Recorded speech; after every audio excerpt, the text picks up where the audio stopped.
Haleluya, haleluya, puji Tuhan.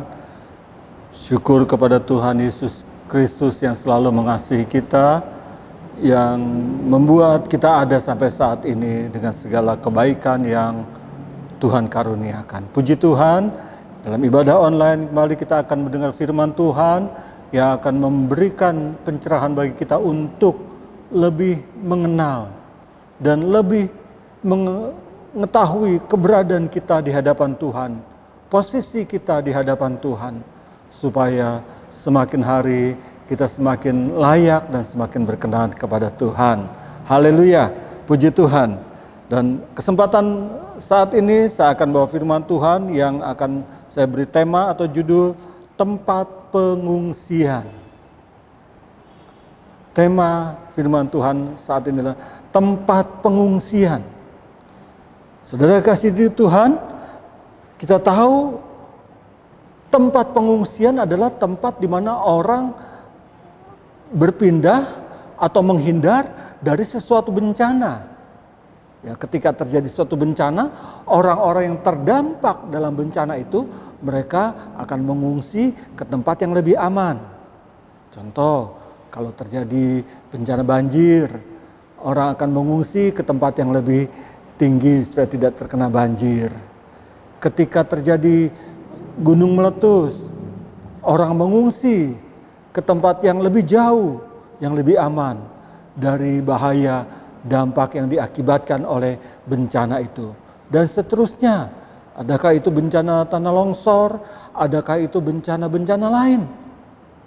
Yang pasti, tempat pengungsian adalah tempat di mana orang mau berlindung dari bencana, dari kesusahan. Tempat orang berlindung dari hal-hal yang menyesakan, supaya keadaan mereka lebih baik, supaya keadaan mereka terlindungi di tempat pengungsian itu. Puji Tuhan, dan firman Tuhan saat ini kita lihat di mana tempat pengungsian yang paling aman. Dalam kitab Nabi Nahum pada pasal yang pertama ayat yang ke-7 kata demikian.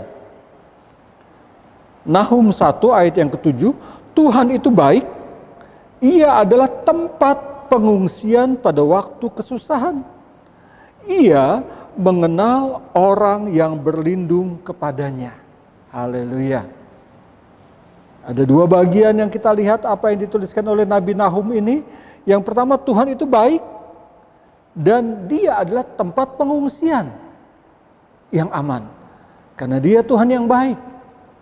Dia menerima semua orang yang mau datang mengungsi pada waktu kesusahan. Memang orang mengungsi karena dia mengalami bencana, mengalami kesusahan, mengalami penderitaan, sehingga dia mencari tempat pengungsian yang lebih aman. Dan firman Tuhan katakan, Tuhanlah tempat pengungsian yang baik. Dan yang bagian kedua dikatakan, Tuhan mengenal orang-orang yang berlindung kepadanya. Orang yang mengungsi kepada Tuhan, Tuhan kenal. Ya, kita tahu kalau ada satu tempat pengungsian yang dikelola oleh, apakah itu oleh pemerintah atau oleh swasta, dan data-data orang yang mengungsi itu dicatat. Dan orang yang mengungsi itu semuanya datanya dicatat. Supaya tahu berapa jumlahnya, siapa saja, berapa pria, berapa wanita, berapa anak-anak yang mengungsi di satu tempat pengungsian. Nah, Tuhan adalah tempat pengungsian bagi orang percaya. Dan Tuhan mengenal. Kenapa? Karena memang kalau manusia aja mencatat, mendaftar, apalagi Tuhan. Dan Tuhan mendaftar, Tuhan mencatat, Tuhan mengenal orang-orang yang mengungsi berlindung kepadanya. Puji Tuhan. Nah, kenapa orang harus mengungsi? Memang hari-hari di mana banyak kesusahan, banyak penderitaan. Mungkin kita bukan mengungsi karena kita mengalami bencana, ada bencana alam atau bencana yang lainnya. Tapi hari-hari yang kita jalani adalah hari-hari yang sukar memang. hari-hari yang banyak penderitaan. Dan tempat pengungsian yang paling aman di dalam Tuhan yang selalu terbuka. Tempat pengungsian yang tidak terbatas. Kalau di dunia ini, kalau ada satu tempat pengungsian di daerah tempat-tempat bencana, tempatnya terbatas. Ya, paling menampung 100, 200, 1000, 2000 orang. Dan kalau terlalu banyak tidak tertampung. Tetapi Tuhan adalah tempat pengungsian yang tidak terbatas. Dan sampai saat ini Dia masih mengundang kepada orang yang mau datang kepadanya. Seperti dikatakan dalam Injil Matius pasal yang ke-11. Kita baca di sana. Injil Matius pasal 11 ayat yang ke-28. Marilah kepadaku semua yang letih, lesu, dan berbeban berat. Aku akan memberi kelegaan kepadamu. Tuhan tempat pengungsian masih tetap mengundang siapa yang letih, lesu, beban berat dalam penderitaan, dalam kesusahan, dalam kesulitan, dalam banyak tekanan hidup yang berat, datang kepada Tuhan. Tempat yang Tuhan sediakan tidak terbatas. Karena Dia Allah yang maha besar. Dan tempat itu ada di dalam naungan Tuhan sendiri. Bukan di dalam dunia yang terbatas, tapi di dalam hadirat Tuhan yang tidak terbatas. Kesanalah kita datang, kesanalah orang yang mau berlindung, yang mau mengungsi kepada Tuhan, dia datang. Sekali lagi, jangan kita anggap kita merasa, wah, kenapa harus mengungsi? Kenapa harus berlindung? Toh saya bebas melakukan aktivitas semuanya dalam keadaan baik. Memang secara lahirnya kita kelihatan baik. Tetapi sesungguhnya hari-hari inilah hari-hari yang jahat, firman Tuhan katakan. Hari-hari di mana sebenarnya kita tidak mampu melakukan dengan kekuatan sendiri. Kita perlu kekuatan Allah, kita perlu ada di dalam perlindungan Allah.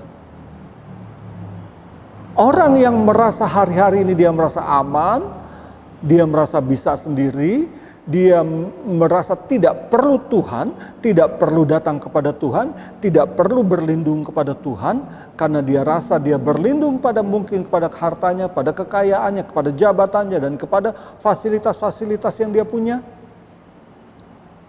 Mungkin hari ini dia masih bisa berlindung dalam hal yang demikian. Tetapi satu kali, semuanya tidak bisa melindunginya lagi. Itu sebabnya kita perlu hari-hari ini justru kita datang berlindung, mengungsi kepada Tuhan. Jangan nanti, kalau sudah waktu sudah terlambat. Kitab Nabi Amos pasal 6 ayat yang pertama katakan, Amos 6 ayat 1, celaka atas orang yang merasa aman di Sion, atas orang-orang yang merasa tentram di gunung Samaria. Orang merasa aman, merasa tentram, firman Tuhan katakan celaka. Ya itu bukan berarti kita maunya tertimpa bencana, bukan berarti kita maunya supaya kita mengalami kesusahan penderitaan dulu, tetapi justru dalam keadaan apapun juga kita datang kepada Tuhan. Itu yang Tuhan mau. Orang yang merasa aman, merasa tentram, dia tidak perlu Tuhan. Dia merasa bisa sendiri, Tuhan dibelakangkan. Nah ini yang dikatakan celaka. Karena dia merasa bisa kuat sendiri, dia merasa aman di dalam dunia ini, dia merasa aman dengan segala fasilitas harta dan segala keadaan yang dia boleh alami. Sehingga orang yang demikian, dia tidak perlu Tuhan. Dan orang yang demikian justru firman Tuhan katakan celaka. Kalau mungkin saat ini dia masih bisa bertahan. Satu kali akan terjadi. Ya, kenapa Tuhan katakan celaka? Karena satu kali akan terjadi seperti yang dikatakan oleh kitab Wahyu pasal yang ke-6.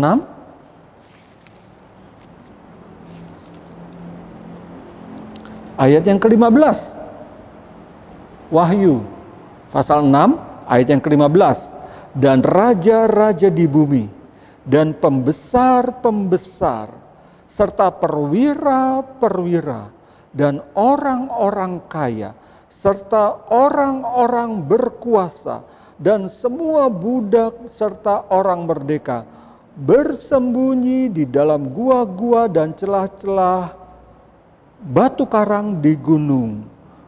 16. Dan mereka berkata kepada gunung-gunung dan kepada batu-batu karang itu, runtuhlah menimpa kami dan sembunyikanlah kami dari Dia yang duduk di atas takhta yang terhadap murka anak domba. Satu kali keadaan akan seperti ini. Orang-orang berkuasa, raja-raja, orang-orang kaya, orang-orang yang merasa hidup tentram, senang saat ini, dan mereka tidak memerlukan Tuhan, mereka tidak berlindung kepada Tuhan, mereka tidak mengandalkan Tuhan. Satu kali mereka lari ke gua-gua, ke gunung-gunung untuk berlindung. Namun semua yang ada di dalam dunia ini tidak bisa memberikan perlindungan. Benar, firman Tuhan mengatakan, Tuhan adalah tempat pengungsian yang aman. Tuhan itu baik.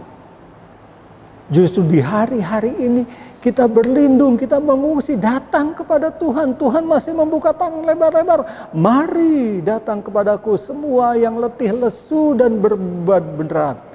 Tuhan memberikan kelegaan, Tuhan memberikan sejahtera.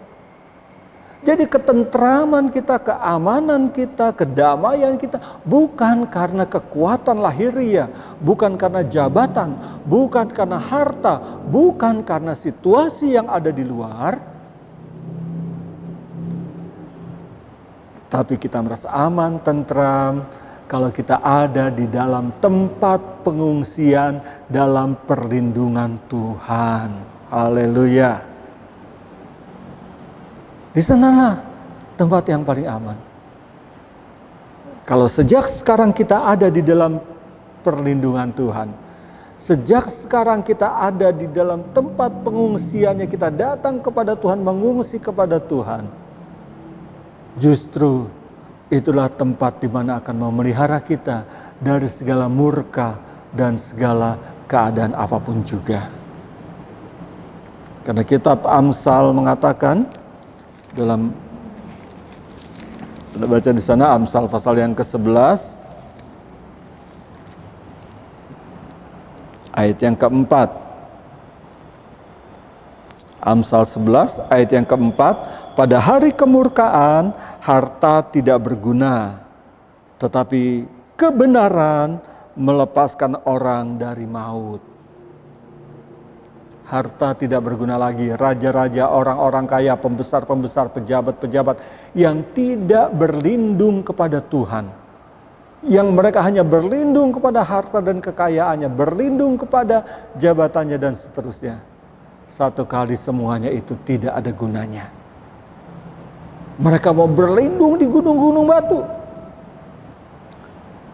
Tapi itu pun tidak bisa meluputkan dia dari murka anak domba. Kalau Yesus Kristus, dia anak domba Allah, datang kembali ke dalam dunia ini pada kali yang kedua. Tapi kebenaran, orang-orang yang hidup benar, siapa itu? Yaitu orang-orang yang ada di dalam pengungsian. Nanti kita lihat di sana. Kenapa dikatakan dia orang-orang benar? Karena memang kitab Nahum yang kita sudah baca tadi bahwa Tuhan mengenal orang yang berlindung kepadanya. Tuhan mendaftar, Tuhan mengenal semua yang mengungsi kepada Tuhan.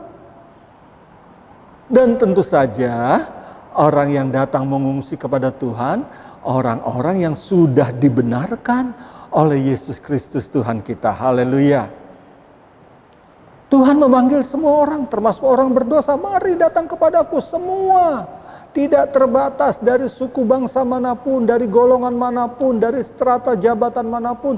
Tidak terbatas. Orang benar, orang berdosa, silakan datang kepada Tuhan. Tuhan mengundang semuanya. Tetapi, kalau sudah ada di dalam Tuhan, orang-orang yang berdosa, keegoisan, keangkuhan, kesombongan, semuanya harus ditanggalkan di luar. Tuhan mengenal semua yang berlindung. Itu sebabnya, puji Tuhan, kalau saat ini kita tahu bahwa satu kali harta benda jabatan segala atribut-atribut dunia ini tidak bisa melindungi. Kalaupun orang-orang demikian dikatakan dalam kitab Wahyu, dia mencari perlindungan di bukit-bukit batu, di gunung-gunung, toh tetap tidak bisa melindunginya. Tetapi kebenaran melepaskan, meluputkan orang dari maut. Itu sebabnya betapa perlu kita hidup benar. Dan orang yang hidup benar adalah orang-orang yang dia ada di dalam Tuhan. Karena apa? Orang yang mau di dalam pengungsiannya Tuhan, orang yang mau berlindung kepada Tuhan, tentu saja orang itu harus sudah dibenarkan. Harus sudah dikuduskan, dosanya harus sudah bertobat. Kalau belum bertobat, masih dalam keadaan dosa, ya nggak bisa. Siapa yang boleh naik ke gunungnya Tuhan? Kitab Mazmur katakan, yaitu orang-orang yang sudah dibenarkan. Dalam Mazmur pasal 24, ayat yang ketiga. Mazmur 24 ayat yang ketiga, siapakah yang boleh naik ke gunung Tuhan dan siapakah yang boleh berdiri di tempatnya yang kudus? 4. Orang yang bersih tangannya dan murni hatinya, yang tidak menyerahkan dirinya kepada penipuan dan yang tidak bersumpah palsu. Siapa boleh datang kepada Tuhan? Siapa yang boleh mengungsi kepada Tuhan? Yaitu orang-orang yang sudah dibenarkan. Dulu mungkin kita orang-orang yang tangannya penuh dengan dosa, melakukan pekerjaan-pekerjaan yang berdosa. Dulu mungkin hati kita penuh dengan tipu daya, penuh dengan muslihat, penuh dengan kepura-puraan. Dulu mungkin ngomongan kita juga penuh dengan banyak kali kesalahan, banyak kepalsuan. Tapi itu dulu. Ketika seseorang dia mau datang kepada Tuhan, dia mau berlindung kepada Tuhan, semuanya yang begitu itu harus ditanggalkan. Orang yang berlindung kepada Tuhan hanyalah orang-orang yang sudah disucikan, dimurnikan, ditebus dosanya, percaya kepada penebusan di dalam darah Tuhan Yesus Kristus. Satu-satunya yang bisa mengampuni dosa, satu-satunya yang bisa menebus dosa kita melalui pengorbanan Yesus Kristus di kayu salib. Jadi orang yang bisa berlindung pada Tuhan bukan berarti dia bisa membayar dengan harta yang mahal, bukan berarti dia bisa membayar dengan uang yang banyak, tidak. Tapi orang yang mau datang menyerah kepada Tuhan, dan Tuhan mengenal. Tuhan mengenal dan Tuhan meteraikan. Ya, dimeteraikan oleh Tuhan. Supaya apa? Supaya ini tetap menjadi milik Tuhan. Tetap menjadi orang ini adalah yang ada di dalam lindungan Tuhan. 2 Timotius pasal yang kedua ayat yang ke-19. Tetapi dasar yang diletakkan Allah itu teguh, dan meterainya ialah Tuhan mengenal siapa kepunyaannya. Dan setiap orang yang menyebut nama Tuhan hendaklah meninggalkan kejahatan. Ya kembali memang firman Tuhan gak pernah salah, gak pernah bertentangan satu sama lain. Orang yang mau datang kepada Tuhan, orang yang berlindung kepada Tuhan, dia menjadi milik Tuhan, dimeteraikan oleh Tuhan. Orang itu dikatakan hendaklah meninggalkan kejahatan. dosa, hal-hal yang lalu yang tidak berkenan harus ditinggalkan untuk hidup benar di dalam Yesus Kristus, untuk tetap ada di dalam lindungan Tuhan, dan ada cap meterai dari Tuhan untuk apa? Menandakan orang-orang yang ada di dalam lindungan Tuhan, ada di dalam pengungsian, tempat pengungsiannya Tuhan. Tuhan kenal semuanya. Haleluya. Saudara dan saya, betapa indah kalau kita dikenal oleh Tuhan. Kalau kita dikenal oleh orang-orang besar aja, oleh presiden, betapa kita senang. Pasti kita menerima jabatan tinggi. Apalagi seseorang dikenal oleh Tuhan. Ini satu pengenalan secara pribadi, bukan secara umum. Dia Allah yang Maha Kuasa, memang mengenal semua umat manusia yang ada di muka bumi ini. Sekian miliar manusia Tuhan kenal semua satu persatu. Walaupun sekian banyak ribu orang namanya sama mungkin, tapi Tuhan tahu siapa nama yang sesungguhnya yang menjadi milik Tuhan. Karena apa? Ada meterainya Tuhan, ada capnya Tuhan. Kalau yang tidak dimeterai, ya berarti bukan milik Tuhan. Dia ada di luar pengungsian Tuhan, dia ada di luar perlindungan Tuhan. Dan kalau terjadi hal-hal yang dikatakan seperti kitab Wahyu pasal 6 tadi, dia tidak akan mendapat tempat perlindungan di dalam Tuhan. Dia mencari perlindungan di luar sana, dan semuanya itu pun tidak bisa melindunginya. Haleluya. Sebabnya betapa senang kalau kita saat-saat sekarang ini justru dengan kesadaran penuh. Kita tidak mampu menghadapi dunia yang keras, dunia yang penuh dengan banyak masalah. Kita perlu tempat pengungsian yang aman, tempat perlindungan yang aman, yang hanya ada di dalam Yesus Kristus Tuhan kita. Dan karena Tuhan mendata, Tuhan mengenal siapa kepunyaannya. Ada meterai Tuhan. Dan apa yang harus kita lakukan supaya kita dikenal oleh Tuhan? Supaya secara khusus, secara pribadi kita dikenal oleh Tuhan. Di dalam 1 Korintus 8 ayat yang ketiga, tetapi orang yang mengasihi Allah, ia dikenal oleh Allah. Oh, rupanya syaratnya saudara ya, mudah diucapkan, mungkin tidak terlalu mudah untuk dilakukan. Syaratnya supaya kita dikenal oleh Allah, menerima cap meterai Allah, dan kita layak ada di dalam lindungan Allah, dalam tempat pengungsian Allah kita yang maha besar, maha kuasa.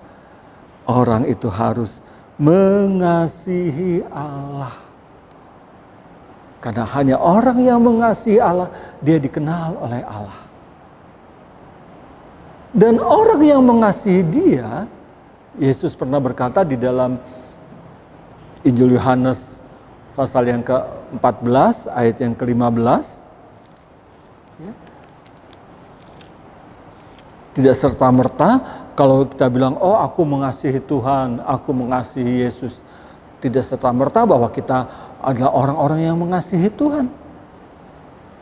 Orang yang mengasihi Tuhan pun ada tandanya, ada perilaku perbuatannya yang menunjukkan bahwa dia mengasihi Tuhan. Yohanes 15 ayat yang ke-14, jikalau kamu mengasihi aku, kamu akan menuruti segala perintahku. Mengasihi Tuhan, mengasihi Allah di dalam Yesus Kristus, turut perintah Tuhan, turut firman Tuhan, tidak ada jalan lain. Kalau tidak turut, ya berarti itu satu bukti bahwa kita tidak mengasihi Tuhan.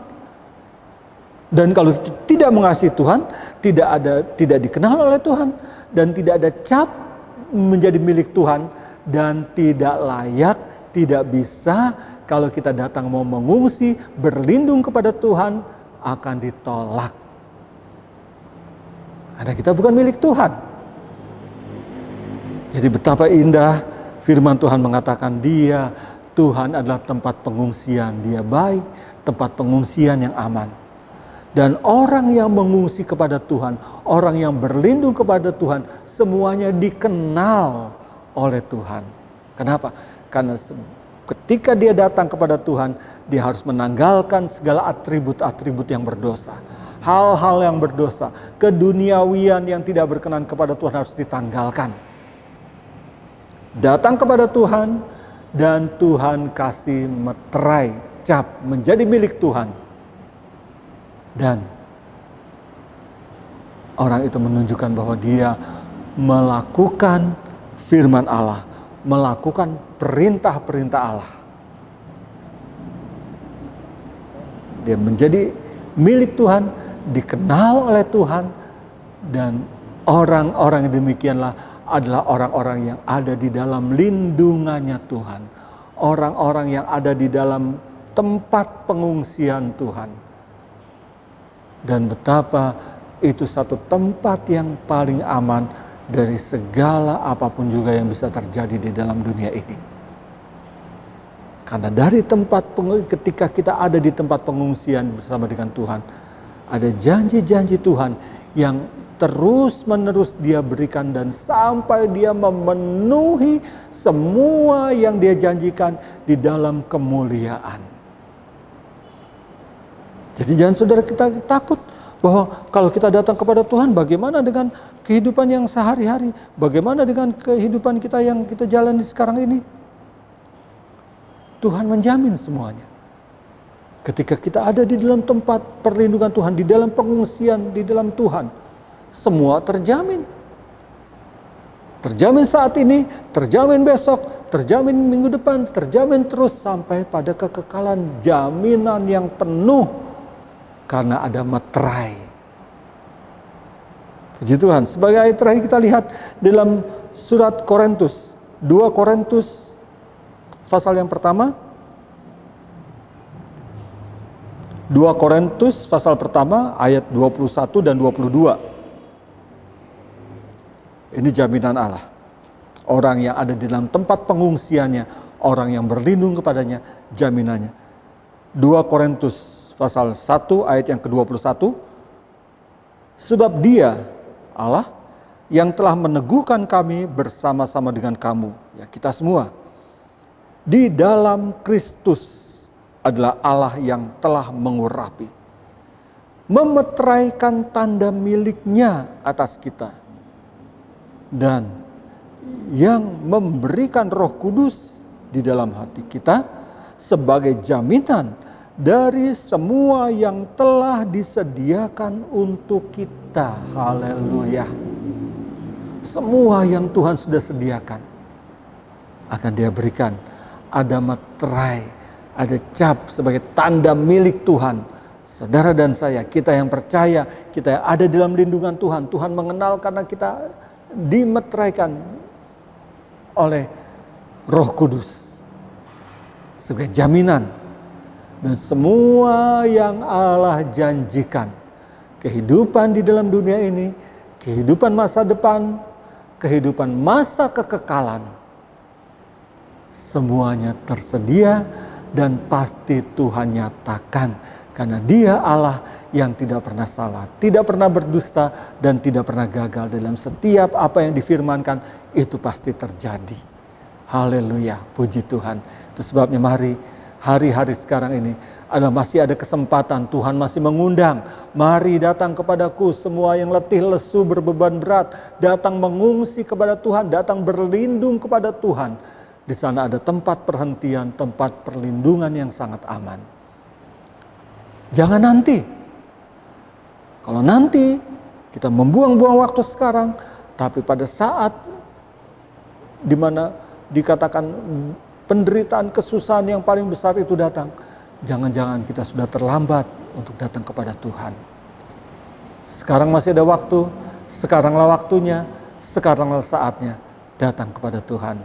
Tentu saja harus meninggalkan segala perkara-perkara yang berdosa, kesenangan-kesenangan yang berdosa. Untuk apa? Kita berlayak berkenan kepada Tuhan. Menjadi milik Tuhan, yang dikenal oleh Tuhan, yang dimeteraikan oleh Roh Kudus, yang selalu mengasihi kepada Tuhan. Haleluya, puji Tuhan. Haleluya. Tuhan memberkati kita semua melalui kebenaran firman Tuhan saat ini. Mari kita datang kepada Tuhan, kita berdoa. Bapa di surga, terima kasih buat firman-Mu saat ini. Biar kiranya Tuhan kami boleh mengerti bahwa Engkaulah satu-satunya tempat perlindungan, tempat pengungsian kami yang aman. Kami tidak berlindung kepada kekuatan kami sendiri, harta, benda, kekayaan, dan jabatan tidak bisa melindungi kami Tuhan. Engkaulah tempat perlindungan yang paling aman. Dan ketika kami datang kepadamu Tuhan, Engkau memeteraikan kami sebagai milik-Mu ya Tuhan. Karena kami telah meninggalkan dosa dan kesalahan kami yang Engkau telah ampuni, sehingga kami melakukan kebenaran dan hidup dalam kebenaran. Itulah kehidupan yang menyenangkan Tuhan, kehidupan yang mengasihi Tuhan, kehidupan yang membawa kami tetap ada di dalam jalan keselamatan sampai pada akhirnya. Terima kasih Tuhan, berkati kami semua, berkati setiap orang mendengar firman-Mu saat ini ya Tuhan. Biar damai sejahtera Allah tetap menyertai kami semua. Dalam nama Tuhan Yesus Kristus Juru Selamat kami. Haleluya. Amin.